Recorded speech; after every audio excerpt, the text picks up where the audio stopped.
Top five, top five, top five. Ladies and gentlemen, we got a great episode of The Countdown today with the NFL schedule about to be released for ranking the top 5 most exciting matchups of the upcoming year. And as you see it, we're rocking Fan Gear Nation's best jersey of some of the best teams in the league. So don't forget to tap in with them. And better yet, smash that like button, hit that subscribe, leave some comments. We're coming back every single week with some fire-ass videos.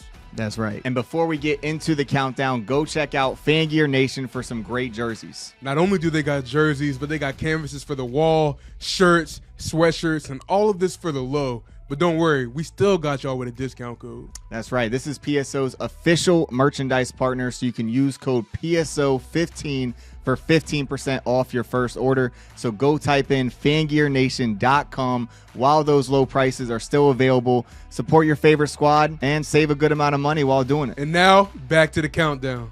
Getting into the countdown, starting out with number 5, we got the New York Jets versus the Buffalo Bills in that division rival, adding another level to it now with Aaron Rodgers in the mix, Josh Allen obviously in his prime, two of the most exciting quarterbacks to watch now partaking in that AFC East rivalry, and it's going to be an exciting one because the Jets we saw last year not have much talent, especially at the quarterback position, all of a sudden have this great all-around team besides that, and now they have one of the most talented quarterbacks ever taking that place, a four-time MVP coming into a great situation in New York with the reigning offensive rookie of the year in Garrett Wilson. So you know they're going to have some electric plays on that side of the ball. And then the Buffalo Bills, we all know what kind of offense they're going to put out on the field with Josh Allen and that whole crew. And so it's going to be fireworks probably 2 times this year. It's going to be interesting to see if both of them are going to be on prime time, Brandon. Yeah, it's going to be dope to see the home and away switch between these two teams. And I don't think I've ever would have said I'm looking forward to multiple AFC East matchups throughout the year.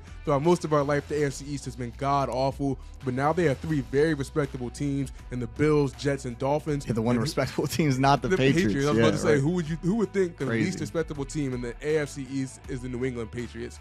Nonetheless, the Jets, the new-look Jets, the New York Jets, got Aaron Rodgers. Like Rob said, 4-time MVP, Aaron Rodgers in New York, spearheading a tough-ass New York Jets team. We already know they have a great defense. Robert Saleh is a defensive coach, and he had that team upright and ready to go last year. And now the offense is looking really good with Aaron Rodgers. They made additions to the wide receiver room, going to get Allen Lazard for him. And that team's looking McCole Hardman. Right. That team's looking very scary. Breece Hall's coming back from injury, and we saw how he was looking last year. Yep. Arguably would have probably won the Offensive Rookie of the Year if he did not get hurt. So that offense is looking really good, and now we got the Buffalo Bills back, recharged, looking as good as ever, and a tough-ass division matchup.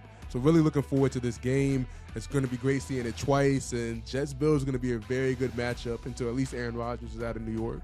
Right, that's going to be a great AFC East division rival for at least the next few years. And at number 4, we have what could potentially be a great AFC rivalry for a long time with Justin Herbert's Chargers and Tua Tagovailoa's Dolphins. Yeah, we're talking about 2 quarterbacks from the same draft class. So both these guys are around the same age, and then both of them are expected to be the leaders of this franchise. I think they were back-to-back picks as well. Back-to-back picks, yep, 5 and 6 as a matter of fact. And as long as this game is in the earlier part of the year, we won't really have to worry about Tua and the potential injuries that he could face towards the end of the year. Let's pray that just does not happen. But at the end of the day, we got 2 fireworks, electric-ass offenses. You talk about the wide receiver rooms on both of these teams, the likes of Tyreek Hill, Jalen Waddle, talking about Mike Williams, Josh Palmer, and who can forget Keenan Allen. So, I mean, these teams are really stacked along the offensive front in general. Austin Eckler's back, and he's fighting for a brand-new contract, so we can see him really go off this year. The Dolphins have a really impressive 2-headed monster at running back. Not 2 of the most heralded players, 2 little unheralded players, but they really do a good job being a tandem together. So I think this is going to be a really big game. We're talking about some of the most electric teams, like I've said, and I'm just looking forward to this one, Rob. Yeah, it's just such a kind of new dynamic that we're adding in here. Like the Chargers have been this team with Phillip Rivers for a long time, never able to get over the hump. The Dolphins were kind of irrelevant for a long period of time after Dan Marino retired in 2000.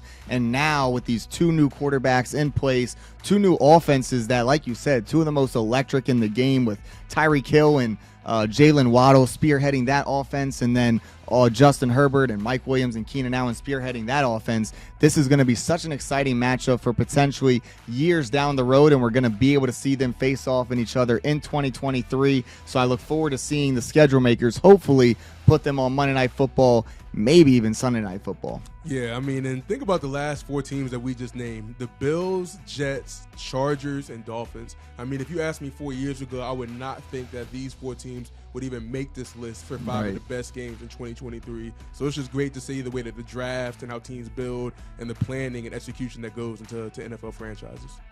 Yeah, a lot of new changes coming into the NFL, and so kind of makes sense why number 3 is what it is as well, with the Philadelphia Eagles versus the San Francisco 49ers, an NFC championship rematch, kind of a theme as they'll see on this list. And to see the Eagles go from kind of that mediocre team that barely made the playoffs last year ago to now last year being the best team in the NFC, led by this proven top elite quarterback in Jalen Hurts, and now with such a great team around him. And then the 49ers have been this team that has so much talent around them, but they haven't had the quarterback to kind of take them over the hump. And now there's possibilities with Brock Purdy and Trey Lance. You don't want to put a ceiling on either of their potentials because you don't know what to expect, especially in Kyle Shanahan's offense. So 2 great all-around teams, maybe the 2 best all-around teams in football going against each other in that NFC matchup. And we saw how it played out in the NFC Championship, which is probably a 1 out of 100 kind of game, because I doubt Brock Purdy is going to get rocked in the elbow by Hassan Reddick and miss the game. I doubt Jalen Hurts' 4th down conversion to Devontae Smith is going to be incorrectly called a completion, and just all the things that went into the game, all the penalties, and just that game's probably not going to play out the way it did in the NFC Championship. So it's going to be great to see these 2 great teams play against each other in a rematch to see who's really the best team in the NFC. Yeah, I mean, the 49ers have to have a terrible taste in their mouth. They already lost 2 quarterbacks coming into this game. Then Brock Purdy gets injured. Right. I mean, I know Kyle Shanahan's kicking himself. He had a tight end blocking Hassan Reddick, who was top 3 in sacks this year. Obviously they're paying for that. We saw what happened, like you said, Rob, with the long catch by Devontae Smith that wasn't even a catch. So the refs have something to complain about as well, where the refs have some issues. So there's just a lot of complaints that the 49ers could make. But at the end of the day, they just didn't get the job done. And for them to have a chance this season to go back and play that Eagles team at home would be a massive win for them. And this has just been one of the most consistent franchises since Kyle Shanahan has been there, really since we can remember, since they've even played the Ravens in the Super Bowl. So, I mean, they've always had a stacked defense, and they've always used kind of their running game, short passing game, electric plays from Deebo Samuel, Brandon Ayuk to kind of transform the offense into being a threat. So it's going to be interesting to see how the 49ers back up or come back, especially with the quarterback being a sophomore. We know how the sophomore slump works, and just the fact that there have been so many injuries in that quarterback room over the last couple of years. So everybody's counting out Trey like he could get traded, but they might really wind up needing him as early as week 6, week 8, week 10. You never know. Maybe week 1. Week 1. Right. Yeah.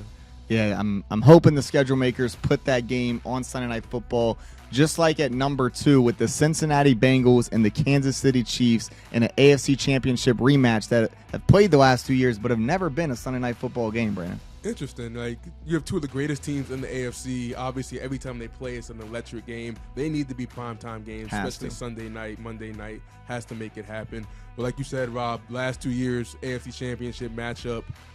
Just crazy ass offenses, crazy quarterbacks, arguably 2 of the best quarterbacks in the game, both still very young, both have very lively arms. They still have the legs to be able to escape and make those huge off-platform plays. I'm really looking forward to just the way that the Bengals receivers play against these Chiefs corners, and also how the Chiefs offense matches up against the Bengals defense that's trying to kind of retool a little bit and get a little bit better in that secondary with some of the young players like Cameron Taylor-Britt, like he stepped up at the end of last year, and Eli Apple's out the door now, so both of their safeties are gone as well. So, I mean, it's going to be a big test for that Bengals defense playing this Chiefs offense. Yeah, this Bengals team is retooling a lot on the defensive side of the ball. We saw Jesse Bates depart. We saw Von Bell depart. That secondary is getting reinforcements to come into play. That's why they drafted Daxton Hill so early last year. And even on the offensive line, they stole Orlando Brown from the Kansas City Chiefs to fortify that offensive line that's been their biggest Achilles heel and big part of why they lost to the Chiefs for the first time. That was the thing. Going into last year's AFC Championship, it was a big deal that the Cincinnati Bengals, that Joe Burrow was 3-0 against Patrick Mahomes, the only quarterback, the only team that was able to beat Mahomes every single time without losing to them. And, of course, that ended in the AFC Championship with that just heroic performance by Mahomes, coming off the bum ankle, able to still make plays, make those clutch touchdown passes, make that clutch run at the end where Joseph Osai made a boneheaded play to push him out of bounds that kind of solidify the game pretty much and send the Chiefs to the Super Bowl where they won their second Super Bowl. And the Bengals are still searching for their first, and I don't think anyone will be surprised to see the Cincinnati Bengals hoist that trophy this year because Joe Burrow's that kind of guy. He's a championship-minded player. He won that championship trophy at LSU, bringing that pedigree into the NFL with the Bengals alongside Jamar Chase, one of the best duos that we have in the NFL, and they're playing against one of the best duos of all time in Patrick Mahomes and Travis Kelce. So we know what the offenses are going to be like, but these matchups somehow always are on the defensive side of the ball. We rarely see these two teams put up over 30 points somehow against each other because they're absolute dogfights when these two teams get into the gridiron, and it's going to be exciting to see them duke it out once again. 100%. I'm glad you brought up the Orlando Brown fact that he actually winds up being on the Cincinnati Bengals right now, because a lot of people know La'el Collins was one of the worst tackles of the year last season. Also wound up getting hurt. Right. Yep. And this move also wound up allowing Jonah Williams to seek a trade, which I don't think the Bengals are really even entertaining. And the Chiefs wound up going and getting Jawan Taylor to play tackle as well. So a lot of changes on these offensive lines that have really affected each other. So it's going to be interesting to see how that pans out in this game as well. Yeah, absolutely. And it's going to be interesting to see how the rematch of Super Bowl 57 plays out as well, with the Kansas City Chiefs, with the Philadelphia Eagles going at it. A rare opportunity where the two teams who won their respective conferences are able to have a rematch against each other in the following year. This might be the opening night game. It might have already been announced by the time this episode comes out, but it's going to be so exciting to see these two teams with their young star quarterbacks, with an all-around great team around them. The Kelce brothers matchup. We knew all the storylines going into the Super Bowl. Those things are still in play here. The Andy Reid matchup, even Nick Sirianni was a part of the Kansas City coaching staff earlier in his career. So many ties between these teams, and they had such a great Super Bowl too. Like, other than the last 2 minutes, that was one of the most exciting Super Bowls we've ever seen, with the offenses just moving the chains down the field. Mahomes is re-aggravating the injury and then just coming out on fire in the second half. I think he only had one incompletion, which was a throwaway there in the second half. So he was lighting it up. Jalen Hurts had the best game of his career, where he was just torching Kansas City's defense, and it seemed like nothing could stop either of these defenses, and especially at the end with that penalty. And kind of like what we talked about with the Eagles 49ers, that's probably not going to happen again. So we're almost guaranteed to get a different outcome going into this game, and so it's going to be just a highly anticipated matchup to see these two teams with those two quarterbacks face off once again. Yeah, Rob, like you said, ideally this would be an early game of the year type thing, where especially because the Eagles are in the NFC, which is on the weaker side of things. So you could easily see the Eagles making it back to the Super Bowl. No doubt. And just the way that the Chiefs have done it over the past couple of years, been in tough situations, still find ways to make it past the Bengals, the Bills, whoever are in their path, and make it to the Super Bowl. So it would be ideal if this is at the beginning of the season. And Rob, just so many turns of the ties in the game. It looked like in the first half that the Eagles might run away with this thing. Yeah, they were might 14 or 10 or something like that. It looked like it could be potentially an easy dub for Philly, but then you saw Patrick Mahomes come back despite the re-aggravated injury and just started going off in the second half. So many big plays, like that Jalen Hurts fumble, like the punt return by Kadarius Toney. Just massive plays in the second half of the game that was really wishy-washy and back and forth. So just an electric game. Like we said, has to be early in the year. These teams could wind up playing in the Super Bowl. So we think it's going to be a great matchup. It's a Super Bowl rematch. So there's a lot of things that Philly wants to get off their chest, and a lot of things that Kansas City wants to continue to prove year after year. Yeah, that's a great point, Brandon. This isn't just a Super Bowl rematch. This could be a Super Bowl preview as well. Like, these two teams are built to contend, not just this year, but the year after, the year after that, the year after that, and the year after that, and that, and that. Like, these two teams seem to be primed for multiple deep playoff runs for the foreseeable future, and so it's going to be great to see them battle it out once again here in 2023, maybe to kick off the entire schedule. Philly, Kansas City doesn't get better than that. Absolutely. So those are the top 5 most exciting matchups of the 2023 NFL season, and you can go on Pro Sports Outlook and make your own rankings of what matchup you think should be number 1. Hopefully all 5 of these are on prime time, but if not, they'll still be very exciting to see, probably in that 4 o'clock time slot. So these are the matchups to keep an eye out when the schedule gets released this week. And before you go, smash that like button and damn sure subscribe, because it's going to be 5 of the biggest games of the 2023-2024 NFL season. That's right, and we'll break it down on the countdown. Let's get it.